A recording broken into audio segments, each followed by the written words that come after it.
Bonjour à tous. Et bonjour à tous. Bienvenue sur ce deuxième épisode de podcast, donc Q&O le podcast, où du coup on traite de beaucoup de sujets. Oui, entrepreneuriat, plantes, jeux vidéo, sujets de société, et j'en passe. Et il y en a beaucoup. Oui. Et on risque d'en faire beaucoup. Absolument. Donc vous vous retrouvez toujours avec du coup Quentin et Ophée.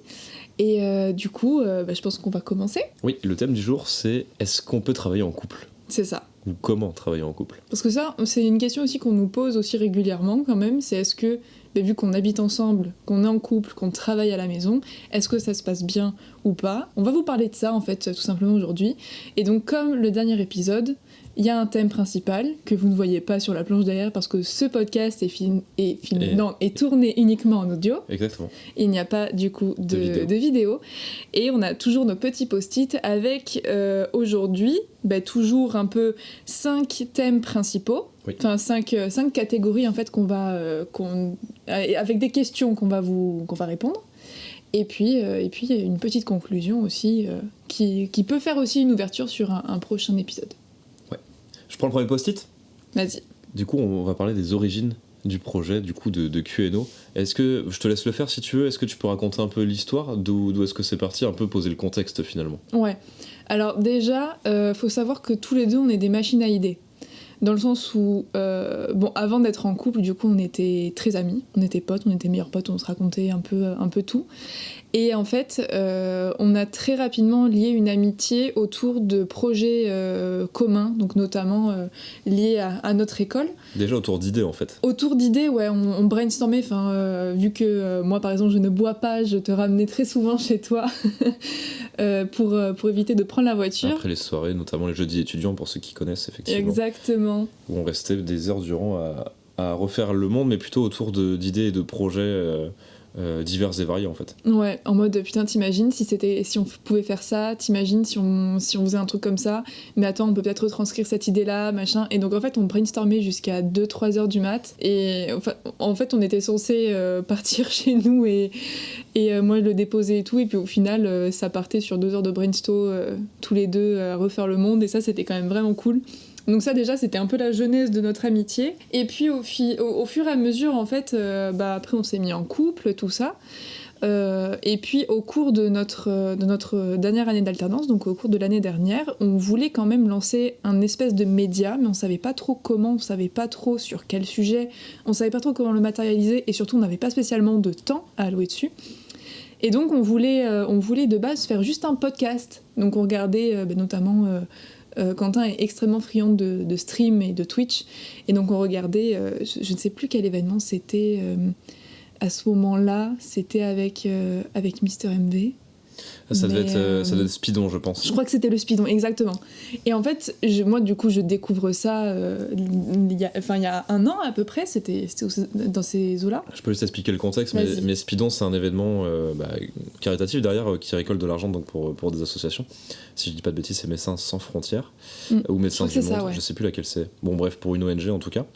Et l'idée c'est de faire du speedrun. Donc le speedrun c'est dans le jeu vidéo, c'est de finir un jeu le plus vite possible, ou avec des fois en utilisant les techniques du jeu, ou des fois en utilisant des bugs ou des glitches. Et du coup c'est hyper marrant déjà. Et donc oui, pour un public qui n'est pas averti, c'est souvent même impressionnant, même si on n'y connaît rien. Et sur des jeux qu'on connaît, des fois c'est rigolo de voir des gens finir le jeu d'une manière qui n'est pas prévue par les développeurs à la base. Bah ouais. Voilà. Donc ça c'est le principe de Speedon à la base, donc ça n'a rien à voir vraiment avec Q&O, à part qu'on fait un peu de jeux vidéo.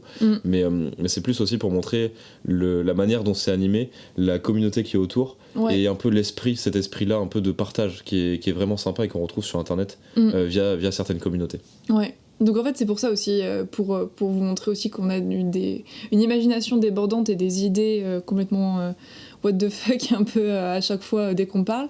Mais c'est ça en fait, on s'est retrouvés devant le Speedon, donc du coup qui a duré sur un week-end je crois. Oui. Et donc en fait on regardait ça, et puis je lui ai dit mais moi j'aimerais trop faire, enfin pas spécialement de l'animation, mais voilà, avoir un média et tout. Et puis Quentin me dit mais moi j'aimerais trop faire ça aussi.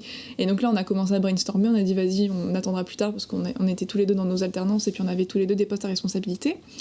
Donc l'occasion ne s'est pas spécialement présentée, et puis au final l'été est arrivé, on savait pas trop ce qu'on allait faire, on s'est rapidement rendu compte qu'on n'allait pas pouvoir continuer les contrats dans les alternances dans lesquelles on était, Et donc on a dit il faut qu'on fasse un truc aussi qui nous fait kiffer à nous.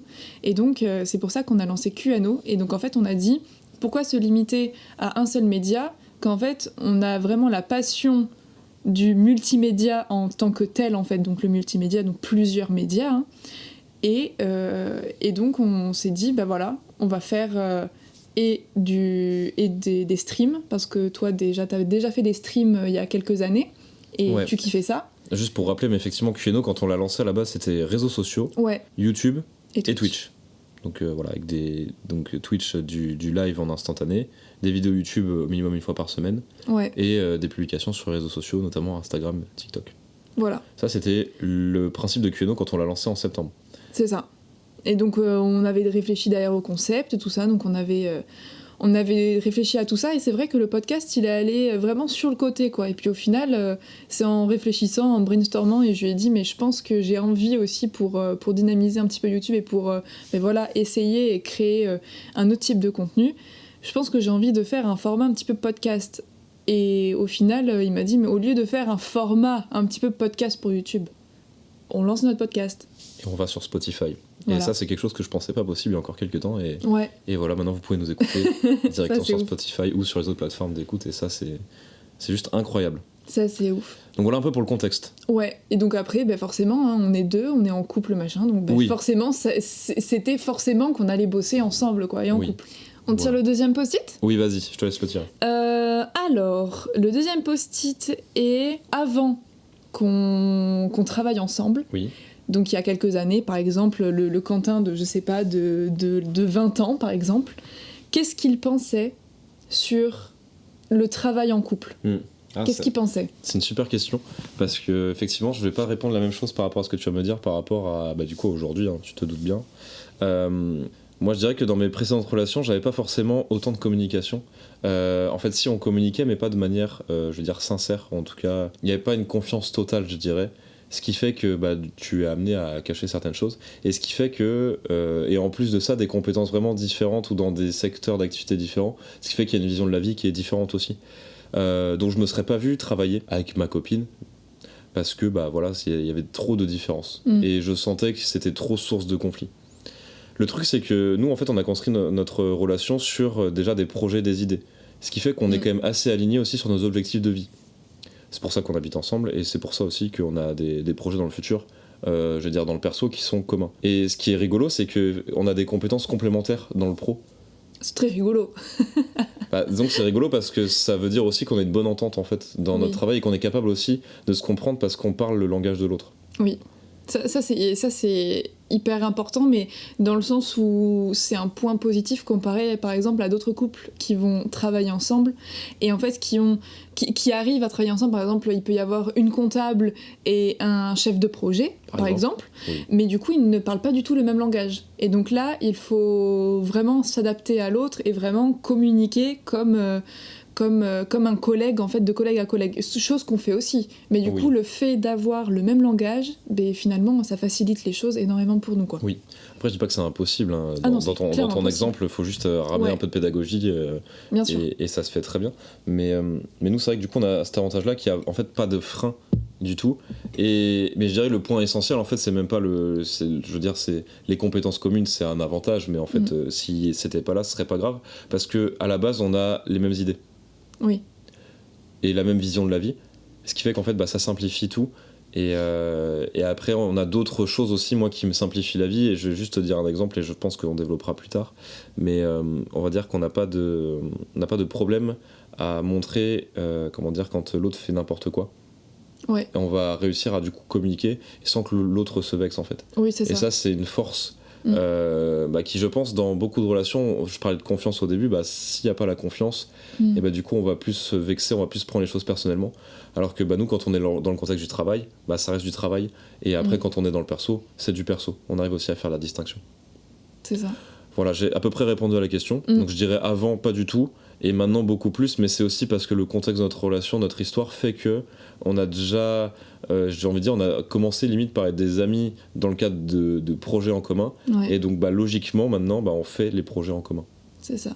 Et du coup je te retourne la question, toi comment est-ce que tu vois cette question ? Est-ce que tu te serais vu dans le passé travailler avec ton conjoint ? Ou pas? Alors, ça aurait plutôt été ou pas, tu vois. Dans le sens où, déjà, d'un point de vue, outre que moi et mes relations passées, où du coup j'ai quand même pu avoir des projets mais plus perso, pas spécialement pro, avec du coup mes ex, je voyais dans mon entourage quand même les personnes qui travaillaient ensemble, donc en couple, soit ça se passait extrêmement bien, soit il y avait souvent des divergences et ça finissait par du coup un divorce, ça finissait par des différents pas spécialement très sympathiques, où du coup t'as un peu le pro, le perso qui s'en mêle, t'as le truc de la proximité avec les collègues, le machin, enfin en fait il y avait toujours un petit peu de jalousie. Et donc pour moi c'était pas spécialement possible, sachant qu'en plus j'ai un très très gros caractère, et mes parents m'ont toujours dit toi tu pourras jamais travailler avec la personne avec qui tu vis parce que tu prendras les choses trop personnellement et du coup forcément ça se déchirera, et déjà que j'ai un gros caractère ils m'ont dit que ça passera certainement pas. Et franchement si avec Quentin on a fait ce choix là, moi c'était vraiment pas par vengeance ni rien ou pour leur prouver quoi que ce soit, parce que je veux dire la seule personne à qui je dois prouver des choses c'est moi-même, donc là pour le coup c'était pas du tout ça, et puis je suis pas à leur dire tous les 3-4 matins regardez ça fonctionne loin de là, et au contraire eux ils sont très contents aussi, et donc ça y a pas de souci.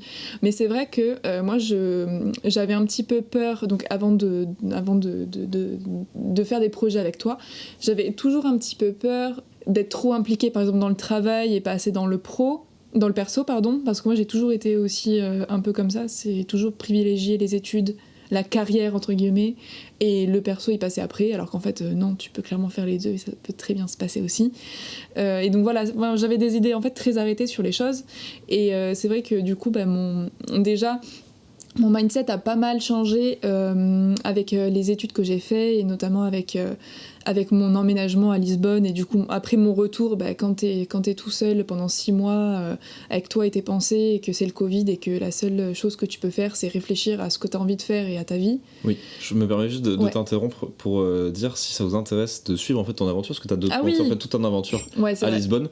N'hésitez pas à aller regarder notre chaîne YouTube, donc QNO.projet sur YouTube. Il y a une playlist qui effectivement documente un peu tout ça quoi. À la base la chaîne s'appelait donc Au fait à Lisbonne, avec où tu en fait retraçais, où t'as documenté toute ton aventure pendant 6 mois du coup et ta vie à Lisbonne. Voilà, c'était la petite aparté, un peu auto-promo, mais parce qu'il y a des vidéos super intéressantes en plus que t'as fait à l'époque, j'ai envie de dire, et qui peuvent inspirer des gens. Ouais, c'est ça, donc n'hésitez pas. Et si pareil vous avez des questions sur les échanges et trucs comme ça, n'hésitez pas aussi. Allez-y. donc ouais, je disais que mon mindset avait quand même pas mal changé, et au final je me suis dit, au lieu de faire c'est complètement bête et ce que je vais dire, mais au lieu de faire ce que la société veut que tu fasses, en fait écoute-toi et fais les trucs comme toi tu le ressens et comme toi t'as besoin et t'as envie de les faire. C'est pas bête ce que tu dis, mais c'est un conseil ultra dur à appliquer quand on se connaît pas. C'est hyper dur. Parce qu'on a beaucoup le regard des autres qui nous influence. Donc se reconcentrer sur soi, ce qu'on veut et ce qu'on a envie, c'était le truc le plus compliqué, je pense, que j'ai eu à faire. Parce que j'ai toujours été dictée, j'ai fait de la danse classique, donc il fallait être très mince, très longiligne. Faut respecter les règles. Il faut respecter les règles. Pareil, j'ai une éducation très carrée où j'ai habité aussi pendant 23 ans au même endroit. Au même endroit, et dans une ville où du coup l'armée est omniprésente, parce que c'est l'une des plus grandes bases de France. Et franchement, j'en ai été très contente, et j'ai vraiment kiffé, et j'ai bien aimé du coup tout cet univers un petit peu, ce cadre, ce truc un petit peu strict aussi, ce respect, en fait, tout ça, j'ai vraiment kiffé.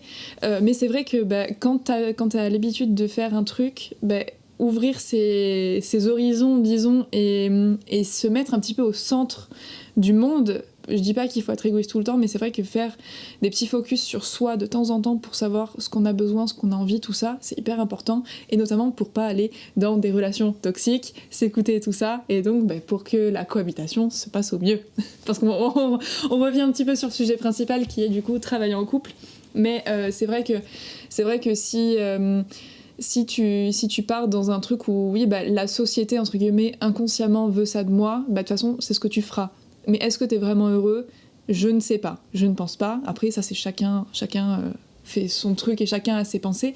Mais c'est vrai que c'est compliqué de se forger une opinion quand toute ta vie, tes opinions étaient guidées par ce que les autres attendaient de toi. Que ce soit à l'école, que ce soit au niveau de l'entourage, que ce soit beaucoup de choses. Et je parle pas spécialement de moi, je parle des gens en général.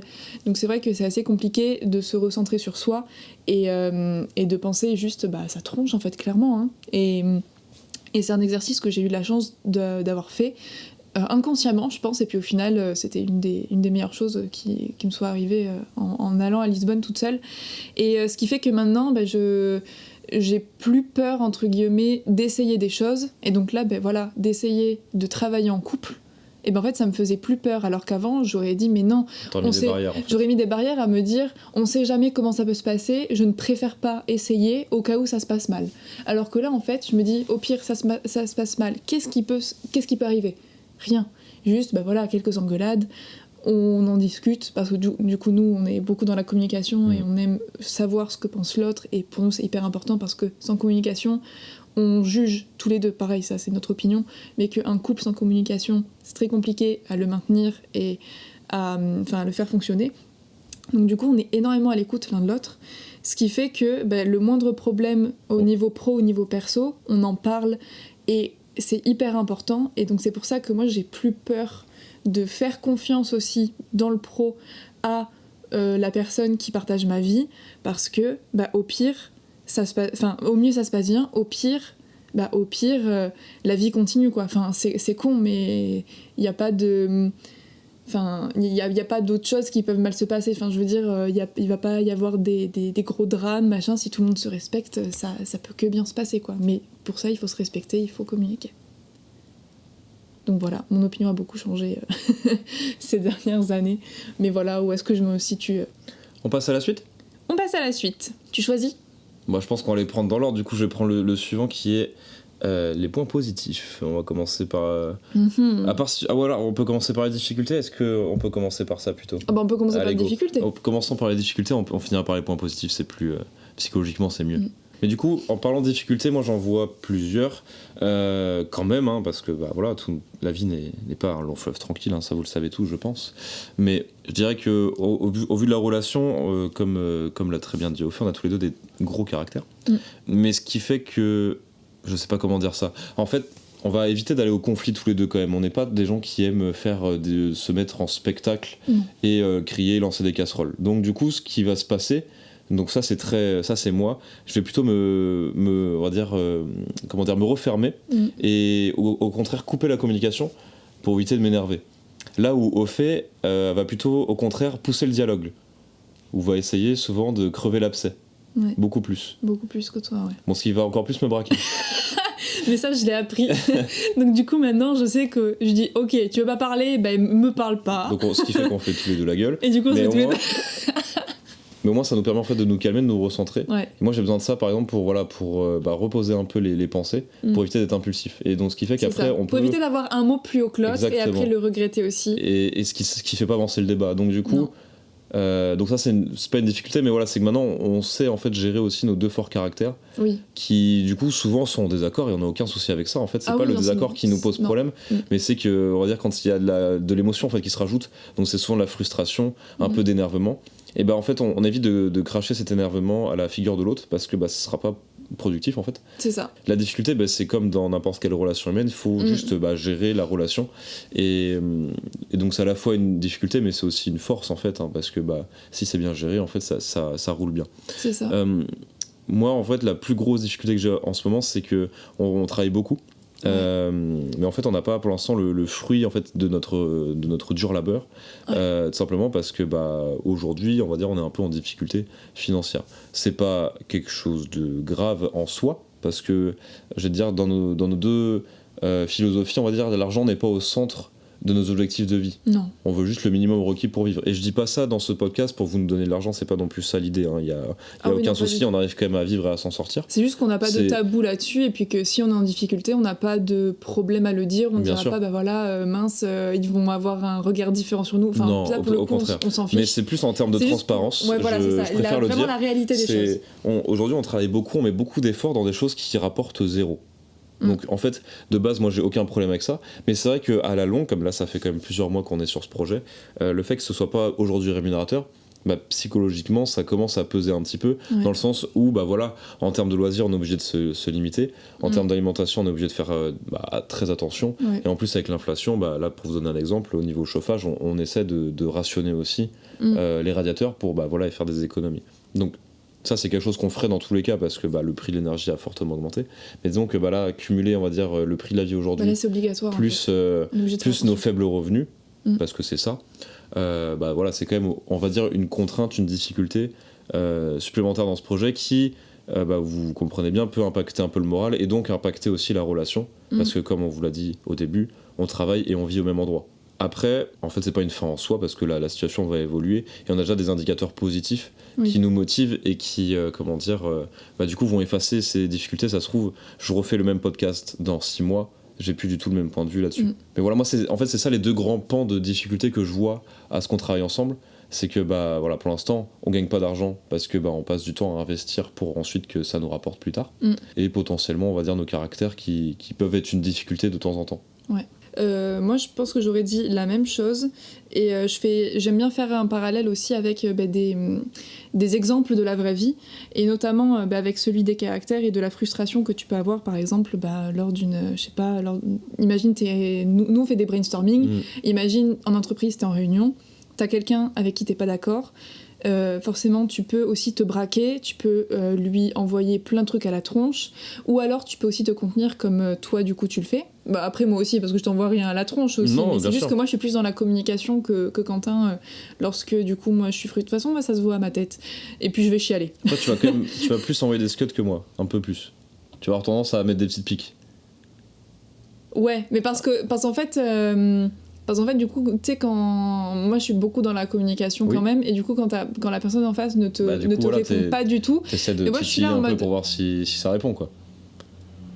Non, tu trouves ? Ah, je trouve un petit peu. Après, si tu vois vraiment que c'est hermétique, après tu t'arrêtes, mais si t'en entends, je pense que c'est pareil avec l'émotion, etc. Il y a des. En fait, moi j'aime pas les trucs qui traînent. Et en fait, c'est ce que. J'aime pas. Ouais, mais. En fait, quand on va avoir un différend, par exemple, le matin, et que, par exemple, on te dit, bon, vas-y, on en reparle ce soir, quand on sera à tête reposée, ok. Mais toi, parfois, c'est des trucs qui durent pendant plusieurs jours. Notamment, je vais te dire, parce que là, on est dans la réalité, je vais dire un truc concret. On a eu énormément de mal, et on a toujours du mal à publier sur Instagram. Parce qu'on n'a pas encore trouvé notre direction artistique concernant les posts.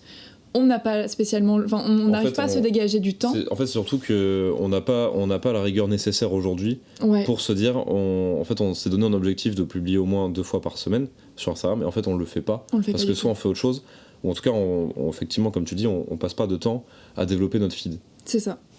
Mais du coup, il faut qu'on trouve là pour cet exemple-là. En plus, il faut qu'on change le principe parce que aujourd'hui, on publie plus rien parce qu'en fait, on se met trop de barrières aussi.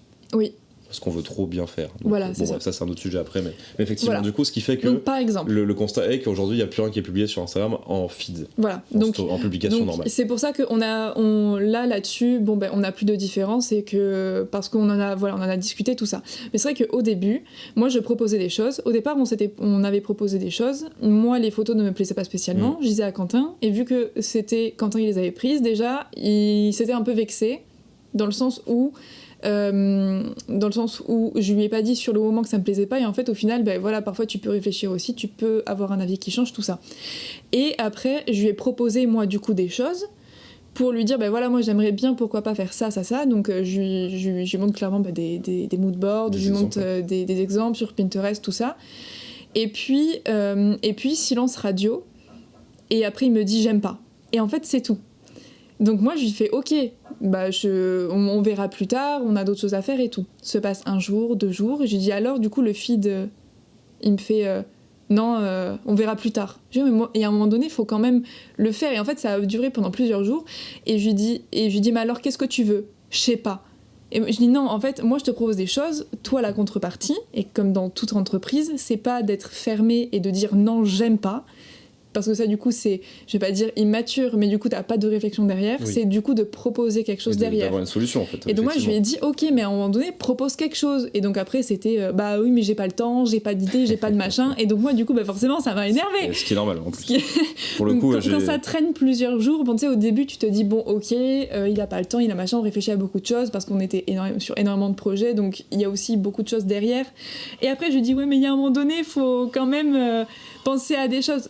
J'espère, on a des travaux à la maison, j'espère que ça ne s'entendra pas. Si vous entendez les travaux, on est désolé. On est vraiment désolé. Et du coup c'est vrai que voilà, ça il y avait aussi beaucoup de frustration. Donc ça c'était par exemple voilà un exemple concret de la vraie vie qu'on a dû surmonter et pendant ça a duré peut-être une dizaine de jours à peu près. Oui à peu près. Et là maintenant enfin voilà, on n'a toujours pas réglé le problème, mais on accepte le fait qu'on n'y arrive pas de toute manière et qu'on verra plus tard en fait. Il faut vraiment qu'on... Mais après c'est vrai que là pour du coup cet exemple là en plus j'ai eu un comportement particulièrement immature, mais pour du coup remettre tout le contexte, c'est parce que c'était une période où aussi on se posait beaucoup de questions de qu'est-ce qu'on fait après professionnellement, est-ce qu'on retrouve un taf ou pas, est-ce que on était aussi vraiment un peu dans le flou total. Et c'est vrai que moi quand je me pose trop de questions, ma tête déborde et je suis incapable du coup de prendre une décision, de réfléchir. Et du coup pendant plusieurs jours il ne parle pas. Effectivement quand je disais je me renferme, bah, du coup c'est voilà, je ne sais pas, je veux pas en parler et on verra plus tard. C'est à peu près mes trois réponses à n'importe quelle question. Et c'est vrai que je comprends que ce soit bloquant. Et là bah, du coup, t'as été obligé de me confronter pour que bah, je me sorte les doigts. Mais parce que voilà. Mais voilà, ça a été dur au début. Mais après, tu m'as dit en fait, il fallait que tu fasses ça pour que aussi lui il se rende compte que bah, il est pas tout seul dans le bateau, que je suis là aussi. Et que les conséquences que l'un ou l'autre prend, enfin que l'un ou l'autre fait, bah, ça a des conséquences sur l'autre en fait. Donc ce qui fait que, après je blâme absolument pas Quentin, je suis aussi, enfin voilà, moi je l'ai beaucoup titillé aussi pour qu'il sorte les trucs et pour qu'on s'engueule un peu une bonne fois pour toutes et puis qu'on sorte les trucs. Et crever l'abcès. Pour crever l'abcès. Et est-ce que c'était la meilleure décision et la meilleure chose à faire ? Peut-être pas, je ne pense pas. Mais c'est la manière dont on a fait les choses et peut-être que c'était aussi immature de ma part aussi, bah, je sais pas, soit de laisser traîner, soit bah voilà, de le confronter au lieu d'y aller dans la pédagogie, tout ça. Mais bah, quand t'as un projet, t'as aussi envie que les choses elles avancent. Et puis quand tu vois qu'elles avancent pas, en fait c'est tout un truc de confrontation. Et puis au final, on s'est rendu compte qu'on était tous les deux d'accord. C'est juste qu'on n'a pas la même manière de communiquer et de faire comprendre à l'autre que les choses vont pas. Mais après ça, voilà, ça c'est un truc aussi de couple. Bah, il faut connaître l'autre et connaître son fonctionnement et ne pas se dire que forcément je réagis comme ça donc l'autre réagit comme ça aussi. Ça c'est totalement faux et c'est aussi pareil dans les entreprises et c'est pour ça qu'il faut le prendre en compte quand on travaille en couple. C'est intéressant ce que tu dis. Moi, ça m'intéresse aussi de connaître votre avis, chers auditeurs. Si vous nous écoutez, peu importe où, n'hésitez pas à nous rejoindre sur Instagram et nous envoyer un petit message et nous dire, bah voilà, moi, quand je suis en conflit avec quelqu'un, et ça peut être en couple, dans l'amitié ou dans le travail. Ah oui, complètement. Et c'est intéressant d'ailleurs, est-ce que vous êtes un peu différent quand vous gérez une situation, j'ai envie de dire, dans l'amitié ou dans le travail ? Est-ce que vous êtes, on va dire par exemple, je dis n'importe quoi, quand je travaille, bah, j'ai plus tendance à aller confronter ou au contraire je m'efface, alors que pour le coup dans le perso j'ai aucun problème à aller chercher le conflit pour, bah voilà, comme on disait, crever l'abcès, résoudre le problème. Ça m'intéresse vraiment de savoir, donc n'hésitez pas. C'est quoi ? C'est QNO_projet sur Instagram. Ouais. Voilà. Nos DM sont ouverts. Et nos DM sont ouverts, absolument. On passe à la suite. On va peut-être passer au point positif, même si on en a dit quand même pas mal. On en dit au fur et à mesure. Ouais. Quoique on ne les a pas explicités, donc je vais les expliciter. Vas-y. Les grands points positifs, c'est que bah, le premier qu'on a déjà parlé, mais on a les mêmes idées. Donc ce qui fait que c'est beaucoup plus simple. Si vous voulez, on a le même cap, on a le même objectif, la même destination en vue tous les deux. Ouais. Et ce qui fait que effectivement dans l'itinéraire, des fois, bah, il y en a un qui veut prendre l'itinéraire avec péage et l'autre il veut prendre la route de campagne. Mais si vous voulez, la destination reste la même. Donc, et on accepte ça, on accepte qu'on n'a pas spécialement envie ni besoin de prendre le même chemin. Absolument. Et c'est comme, ça c'est un truc de designers et de personnes qui bidouillent sur les logiciels, mais par exemple, on va dire n'importe quoi sur Illustrator, si vous connaissez. Ou même si vous utilisez Photoshop. Ou Photoshop. Pour détourer une image. Voilà, il y a je ne sais combien de manières différentes de le faire. Et ça marche, et ça fonctionnera. fait le même résultat à la fin. Donc, et là, dites-vous que c'est exactement pareil. Vous voulez arriver au même résultat et vous n'allez juste pas prendre les mêmes outils pour le faire. Et bien en fait, c'est exactement pareil. Et ça, il faut aussi l'accepter. Il faut aussi dire, ah oui, d'accord, donc toi tu réfléchis comme ça et machin. Bon bah ok, dans tous les cas, on va arriver au même endroit. Donc, je dirais que ça c'est d'un de nos points positifs, c'est qu'on accepte la différence de l'autre. Oui. Parce que ça, c'est quelque chose qu'on a appris au travers de nos différentes relations, amoureuses, amicales, peu importe, humaines en fait, globalement. C'est qu'on est tous différents et on ne pourra pas changer la personne qu'on a en face de nous. C'est ça. Et ça, c'est quelque chose de très difficile à processer voilà, aussi. C'est ce que j'allais dire. C'est très compliqué. Mais pareil, c'est un truc de maturité, je pense. Oui, il y a de la maturité, je suis d'accord, mais je pense qu'il y a aussi de l'ouverture d'esprit, de l'esprit critique et de l'acceptation à la fois de soi et des autres. Mais ce qui veut dire qu'au quotidien, aujourd'hui, je sais que tu as des grandes qualités, je sais aussi que tu as des défauts, et je les accepte. Mais parce qu'on est tous humains, je veux dire, le truc de la princesse Disney parfaite, c'est un fantasme de quand on est gosse, mais il faut un peu s'en détacher, quoi. C'est ça. Donc, ce que je veux dire, c'est qu'on a des différences, on a des qualités, on a des défauts, et c'est ok. Ouais. Et en partant de ce principe-là, en fait, il n'y a plus de problèmes insurmontables, où il n'y a plus de trucs bloquants, de se dire... Ah ouais, ce truc-là que la personne fait, dans le pro ou dans le perso, peu importe. C'est insupportable et je pourrais pas passer outre. Si c'est ça, pourquoi est-ce qu'on continue la relation alors si c'est pas ok? C'est ça. Voilà. Donc nous, on fait que des trucs ok pour l'autre. Ouais. Ou si c'est pas ok, on le dit tout de suite. Oui. Comme ça évite les red flags. Mais sans confronter. C'est-à-dire que c'est pas en mode si tu fais ça, je te quitte. Voilà, il n'y a pas d'ultimatum ou de trucs à la con comme ça. C'est plus des discussions. On règle des problèmes. On trouve des solutions. Ouais, on trouve des solutions. Et puis par exemple, ça peut être aussi, par exemple, si un jour tu fais ça, je ne sais pas si je pourrais l'accepter. Donc au moins comme ça, tu es au courant. Ça pose des limites en fait. Ça pose des limites, mais pas des limites pour l'autre, des limites personnelles, exactement. Mais vraiment des limites personnelles, vraiment en mode, est-ce que moi, si on me fait ça, est-ce que j'accepte, oui ou non? Et après, ça peut être, une discussion. Est-ce que j'ai un exemple là concret, précis sur... Non, après, je pense qu'il n'y a même pas forcément besoin. En vrai, je passe à la suite sur les points positifs. Vas-y. Moi, il y a un truc qui est ultra satisfaisant en termes de fierté, d'estime de soi, c'est que quand on réussit un projet, et en fait on le réussit pas tout seul, on le réussit à deux et en plus on le réussit avec la personne avec laquelle on vit. Et ça, je pense que vous pouvez même pas imaginer, les amis, c'est mais c'est un vrai kiff et une vraie fierté. Et donc ça c'est un des meilleurs points positifs, je dirais que c'est que ce projet-là, QNO, le podcast, les vidéos YouTube, les lives sur Twitch, et en fait on prend du plaisir. Et on prend du plaisir avec la personne qu'on aime. Exactement. Et ça, c'est assez fort dans le sens où c'est compliqué déjà d'avoir des projets communs avec quelqu'un. C'est compliqué de trouver quelqu'un qui nous correspond, alors à 100% certainement pas, mais qui nous correspond sur la majorité des points. Et on est quand même énormément d'accord. Quand on n'est pas d'accord, on en discute et c'est normal de ne pas être d'accord et on trouve que c'est normal de ne pas être d'accord, donc on l'accepte. Moi j'adore quand on n'est pas d'accord parce que c'est incroyable, c'est là qu'il y a les meilleures idées en fait qui sortent. Parce que souvent vous aurez des idées, vous les trouverez géniales et quand vous les amènerez à des gens, ils vont vous regarder en mode ils peuvent les trouver géniales, mais ils auront toujours leur mot à dire. Et c'est bien, mais on s'en fout de la vie des autres en vrai. Ça marche aussi pour des trucs plus du coup l'utilisation de nouveaux outils, de nouveaux logiciels, ou alors d'autres compétences que je vais même pas citer parce que ça peut aller de la gestion financière à pourquoi pas la création graphique. C'est ça.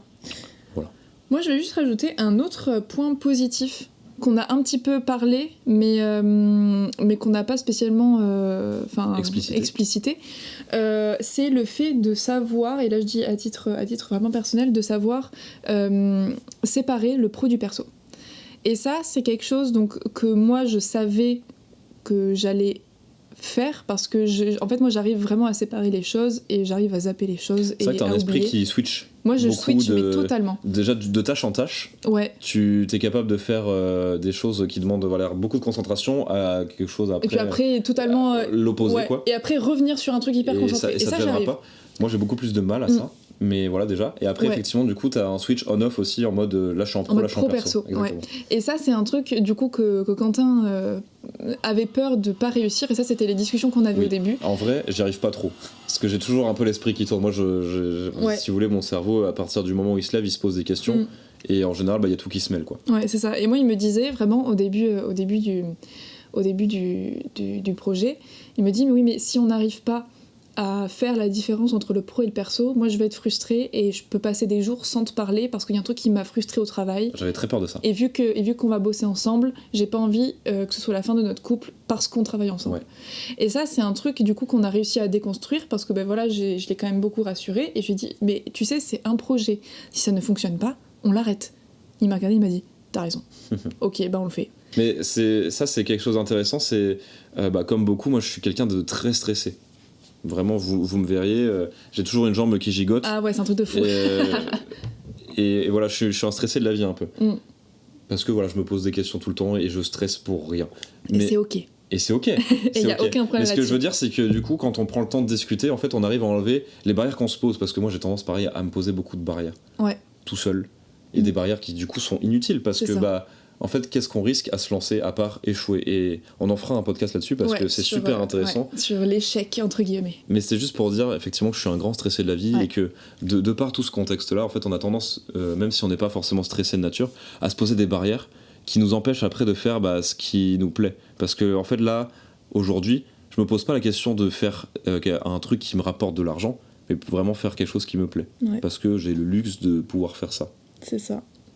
Voilà, on passe aux concessions, c'est le post-it suivant. On passe aux concessions. Les concessions, on en a un petit peu parlé quand même, mais la plus grosse concession / conseil, parce que c'est pas spécialement une concession, c'est vraiment d'accepter que l'autre ne fonctionne pas comme vous. Vraiment. Et en fait, la concession, c'est de ne pas prendre les compétences ni rien de l'autre pour acquis, parce que l'autre est toujours en train de se former aussi, vous êtes toujours en train de vous former, mais l'autre aussi. Donc ce qui fait que les attentes que vous pouvez avoir, parfois, elles seront un petit peu...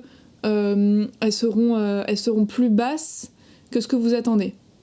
Enfin, les choses seront... Les résultats les résultats seront toujours un petit peu plus bas que ce que vous attendez, parce que vous pensez perfection, sauf que l'autre sera toujours en train de se former.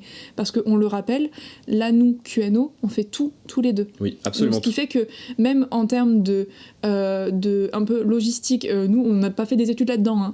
En termes de logistique, en termes de compta, on a un petit peu vu de la gestion, machin, tout ça, on a un petit peu de base. Mais je veux dire, on est tous les deux néophytes dessus. On a toujours eu des postes, alors oui, à responsabilité, mais avec quelqu'un au-dessus, qui nous chapeautait, qui nous disait ça, moi je ferais plus comme ça, alors que c'était notre domaine de compétence, mais parce que les autres sont plus expérimentés. Là, on n'a personne au-dessus.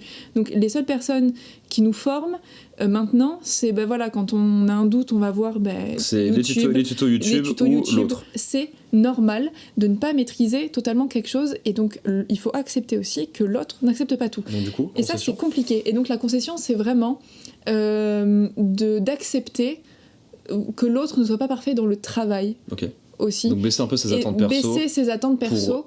Et ça, c'est vraiment quelque chose qu'il faut savoir faire, et c'est assez compliqué. Et aussi, du coup, l'écouter. Parce que l'autre peut être en difficulté et c'est pas un gros nulos. Non mais c'est vrai, il peut être en difficulté, il peut demander de l'aide, et c'est pas en mode ah mais en fait t'es trop nul, donc là je vais perdre de mon temps pour t'expliquer quelque chose en fait. On en revient à ne pas juger finalement. C'est ça. On n'a pas dit encore une fois que c'était facile à faire. Ah, c'est extrêmement dur. Parce que et on apprend toujours. De temps en temps, on retombe un peu dans nos travers, parce que un peu de fatigue, un peu de stress, un peu de frustration. Et vlan, il y a un scud qui part. Et puis on veut faire les choses vite et bien. Et du bon jugement stéréotypé là qu'on se prend en pleine figure. Donc ça arrive, ça nous arrive encore. Mais donc souvent on s'en rend compte quand même assez... Enfin moi je sais que ça m'arrive encore. Oui, mais après, à posteriori, en fait on revient sur le truc, on se dit en fait voilà, je suis désolé, c'est parti tout seul. Et en vrai c'est... Voilà, et puis en fait au final on en rigole plus qu'autre chose, donc en fait ça va. Voilà, moi je dirais, il n'y a pas de concession, il n'y a pas d'effort. À ne pas confondre aussi, si vous écoutez ce podcast là, ne pas interpréter concession égale effort. Si vous faites des efforts, c'est-à-dire que vous n'êtes pas dans une bonne relation. Déjà vous empêchez d'être vous-même. Et déjà ça c'est un problème, parce que potentiellement c'est-à-dire que vous jouez un personnage. Ouais. Donc ça veut dire que si vous êtes 30 ans avec la même personne et que vous faites des efforts, donc ça veut dire que pendant 30 ans vous allez faire des efforts, vous vous rendez compte combien c'est usant en vrai, genre psychologiquement et tout, c'est dur. Donc soyez vous-même avec quelqu'un. Question de choix de vie, faites ce que vous voulez. Non, mais bien sûr. On n'est personne pour juger qui vous faites, qui vous êtes et ce que vous faites dans votre vie. Mais donc nous, c'est pas notre principe là. Non. Et donc voilà, quand on dit concession, et ton exemple est très bon, c'est juste, en fait, encore une fois, c'est de l'acceptation. C'est ça. Donc en fait, il faut accepter. Accepter que ce sera pas parfait, accepter que ce sera mieux plus tard. Ouais. Parce que ce qu'on fait aujourd'hui, moi je sais pertinemment que ce qu'on fera dans un an sera beaucoup mieux. Oui. Et donc accepter aussi le fait d'être débutant dans ce que vous faites. Absolument. Et de faire pour ensuite faire que ce soit mieux. C'est ça. Et, en fait, et dans une logique d'amélioration continue. Il faut toujours faire. En fait, c'est en faisant qu'on s'améliore. C'est en forgeant qu'on devient forgeron. De toute façon, vous connaissez certainement cette expression française extrêmement bateau mais extrêmement vraie. C'est que si vous ne faites pas, comment vous pouvez savoir que vous allez faire les choses bien dans 6 mois, dans 1 an, dans 2 ans, dans 10 ans? Vous ne pouvez pas savoir. Mais du coup, si vous vous lancez pas, vous ne pouvez pas savoir non plus. Et c'est pour ça qu'on en discutait la dernière fois quand on parlait d'organisation. On a des logiciels et des méthodes communes, mais on a aussi chacun nos trucs. Par exemple, moi je sais que Quentin il déteste le papier, et moi je fais beaucoup de to-do list sur papier, et j'accepte le fait qu'il n'aime pas faire les trucs sur papier, même si parfois je lui dis quand même essaye de noter notamment les idées en flash que t'as, parce que ça, au moins, quand tu les as dans ta tête, en fait, elles arrivent, mais elles partent aussi très rapidement. Donc c'est de l'or en barre, et au contraire, faut le noter quelque part pour le perdre. On peut donner des conseils, mais faut pas instaurer quelque chose en mode, moi je vais pas dire à Quentin, à partir de maintenant, tu vas faire ça parce que je fais comme ça et que ça me rassure. Non, parce que lui, ça va pas le rassurer, ça va lui donner encore plus de choses à gérer, et c'est pas sa manière de faire. Donc c'est pour ça aussi, c'est faire des concessions sur, en fait, c'est sur ce que l'autre est capable de faire, tout ça. Mais c'est des choses que vous feriez en entreprise, avec vos collègues. Vos collègues, ils fonctionnent pas spécialement de la même manière, mais vous dites, c'est juste qu'on est différents. Et votre partenaire, quand vous travaillez avec lui, c'est pareil. Parce que ça devient un collègue, en fait, c'est un partenaire de projet, c'est un co-directeur, ce que vous voulez de votre projet, c'est un collègue aussi. Ce que tu dis est intéressant dans le sens où, ça on l'a même pas dit dans ce podcast, mais on est égaux. C'est-à-dire qu'il n'y en a pas un qui essaie aussi d'être au-dessus de l'autre, de prendre le pouvoir sur les décisions. On prend toutes les décisions à deux, et s'il y a un blocage, on fait en sorte qu'il n'y en ait plus, quoi. La grande question qu'on va se poser, pour un petit peu conclure ce podcast, c'est finalement, même si on l'a un peu développé déjà, mais du coup, est-ce que travailler en couple, c'est fait pour tout le monde ? Alors je vais dire quelque chose d'assez philosophique, je pense, c'est que si les gens ne sont pas prêts à faire des concessions, à accepter que l'autre peut être différent, à accepter d'essayer de séparer le pro et le perso, non. Mon moi d'il y a 2 ans, par exemple, n'aurait pas pu travailler en couple. Alors que mon moi de il y a 6 mois, oui, il aurait pu. Mais c'est pour ça, c'est aussi accepter le fait qu'on change, et du coup, je sais qu'avant j'aurais pas pu, et maintenant je peux.